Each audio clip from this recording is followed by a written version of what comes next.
पाकिस्तान में बहुत सारे इदारों में और बहुत सारी सूबाई हुकूमतों के अंदर बद इंतज़ामी और करप्शन, बदउनवानी दोनों की मिसालें नई नई नज़र आ रही हैं। और ये तो अपोजिशन वाले बात कहें, जैसे अभी आपने स्टार्ट में भी सुनी, तो वो चलो जस्टिफिकेशन बनती है कि अपोजिशन का काम है हुकूमत के ऊपर तनकीद करना।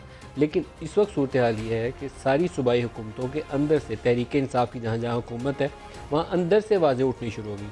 पंजाब के अंदर 20 अरकान का हम ख्याल ग्रुप बन गया और वो तनकीद कर रहे हैं कि यहाँ गवर्नेंस अच्छी नहीं है, यहाँ बद इंतज़ामी है, निज़ाम में हुकूमत अच्छा नहीं है, चीफ मिनिस्टर फुली एम्पावर्ड नहीं है। इसके बाद बलूचिस्तान असम्बली में अब्दुल कुद्दूस बुज़िंजो वो बाकायदा कह रहे हैं कि बगावत के ऊपर आमादा है 20 से 25 अरकान और जाम कमाल साहब के ख़िलाफ़ वो बगावत कर देंगे अगर ख़ुद से उन्होंने पार्टी की आदत से इस्तीफ़ा ना दिया। उसके बाद KP की बारी आ जाती है। KP के अंदर खैबर पख्तूनख्वा के अंदर 5 सूबाई वज़रा हैं, जिसमें सीनियर 3 मिनिस्टर्स भी शामिल हैं जो किसी ज़माने में चीफ मिनिस्टरशिप के उम्मीदवार भी जाने जाते थे। और कुछ 17-18 MPs हैं, कोई 20-25 अरकान का वहाँ पे भी एक हम ख्याल कह लें या जो भी नाम उसको दे लें, एक ग्रुप बन गया। और वो कहते हैं कि यहाँ बद इंतज़ामी भी है और बदउनवानी करप्शन भी है। वो इल्ज़ाम लगा रहे हैं महमूद खान की हुकूमत के ख़िलाफ़, जो बुनियादी तौर पर पाकिस्तान तहरीक इंसाफ की मेजॉरिटी गवर्नमेंट है, वहाँ पर वो कोई कोलिशन पार्टनर भी नहीं है। और वो कहते हैं कि तहरीक इंसाफ का जो बुनियादी स्पिरिट था, जिस जज्बे के तहत या जिन स्लोगन्स के ऊपर पार्टी इंतखाबात जीत कर हुकूमत बनाने में कामयाब हुई थी, उन्हीं को हम कंप्रोमाइज़ कर रहे हैं।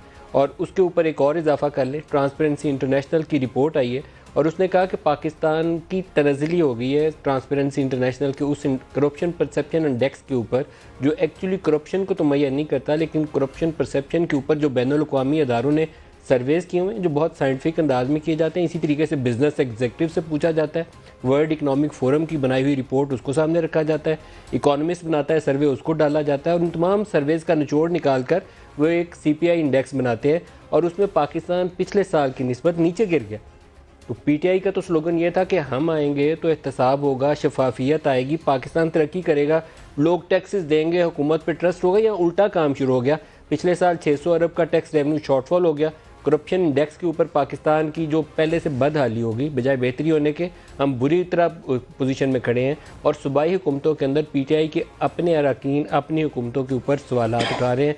और कुछ बुरी मिसालें, हमें गंदम का बहरान, हमें शुगर का बहरान, हमें एक्सचेंज रेट की पुअर मैनेजमेंट, कैसे ख़रीदा कैसे बेचा, इन चीज़ों के सवालों के जवाब नहीं मिलते। GIDC कहते हैं कि 50-50 शेयर कर लेते हैं आपस में, आधा वो रख लें आधा हमें दे लें। इन चीज़ों की जस्टिफिकेशन किसी के पास है नहीं है। तो आज पूरा प्रोग्राम हम यही करेंगे कि तहरीक इंसाफ जिन नारों के ऊपर इंतखाबात जीत कर हुकूमत में आई थी, वो चीज़ें डिलीवर करने में कामयाब क्यों नहीं हो रही। ये बद इंतज़ामी है, बदउनवानी है, इनएक्सपीरियंस है, जो भी इसको नाम दें।